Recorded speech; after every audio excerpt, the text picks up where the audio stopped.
Hi guys, this is JSON.com and I'm here with the Samsung Galaxy S6. It's a pre-release version and today we're going to unbox it.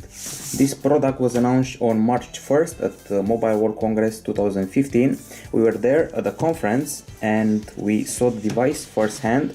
We got some hands-on quality time and now it's time to test this version, the pre-release version of the Samsung Galaxy S6.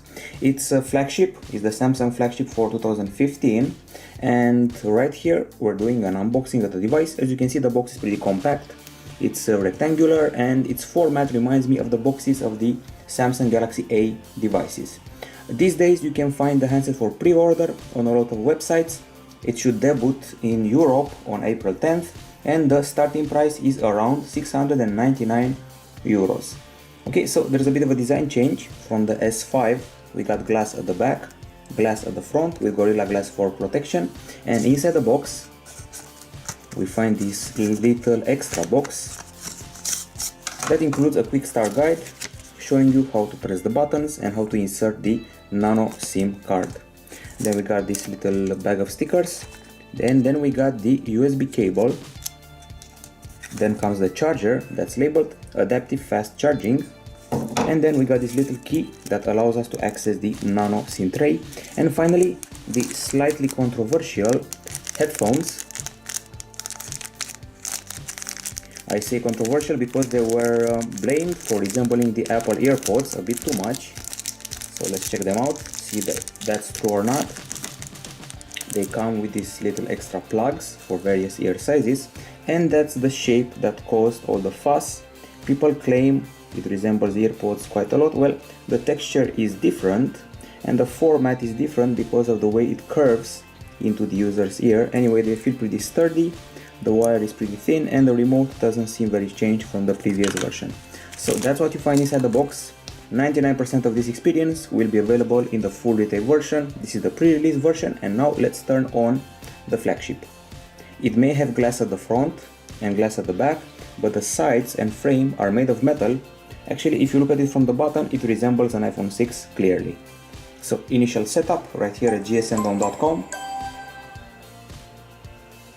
Okay, this device has a non-removable battery, and also it doesn't come with a microSD card slot, so it adopts a unibody design. Okay, next, the usual terms and such things, date and time, pretty comfy keyboard, well spaced. The keys actually feel a bit larger than on the Galaxy S5. The interface is clearly brand new. Skip, pretty fluid experience so far. By the way, we got a fingerprint scanner right here in the area of the home button, and here we go. Samsung Galaxy S6 doesn't feature microSD card slot, and its battery is a non-removable one. It measures 6.8 millimeters in thickness, it weighs 138 grams, and the glass at the back has Gorilla Glass for protection, and also the glass at the front from what I know. The fingerprint scanner from right here supports the brand new Samsung Pay, while at the back, next to the 60 megapixel camera, there's the LED flash and also a heart rate sensor right next to it. This phone comes with a 5.1-inch Super AMOLED screen with a Quad HD resolution, and it seems to be pretty crisp from what I can see right here. And the interface also seems pretty fluid and intuitive. It appears TouchWiz has been receiving a bump in speed. That's what Samsung itself has announced.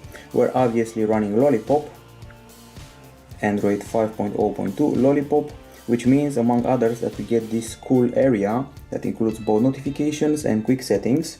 Other stuff we're mentioning is that the CPU inside this model is a very powerful one. It's an Exynos 7420 octa-core. Once again, it impressed everyone with its benchmarks at Mobile World Congress. And we have a GPU that's the Mali T760, and the Galaxy S6 will come in 32, 64 or 128 GB storage versions. It also includes 3 GB of RAM, and the back camera is a 60 megapixel unit with optical image stabilization, 4K video capture. At the front there is a 5 megapixel shooter, and on the connectivity side we've got Wi-Fi dual band, we got Bluetooth 4.1, we got NFC, there's GPS, there's also micro USB 2.0 with MHL3 and even infrared if I'm not mistaken. The battery inside the phone, this one is a lithium-ion unit with a capacity of 25-50 mAh. And by the way, just in case you're wondering, the handset will come in white, black, gold or blue. And now let's have a look at the camera UI, because we're very curious about that. Okay, so excellent frame rate, very minimalistic user interface, and apparently the settings area is separate like it was on the Nexus 6.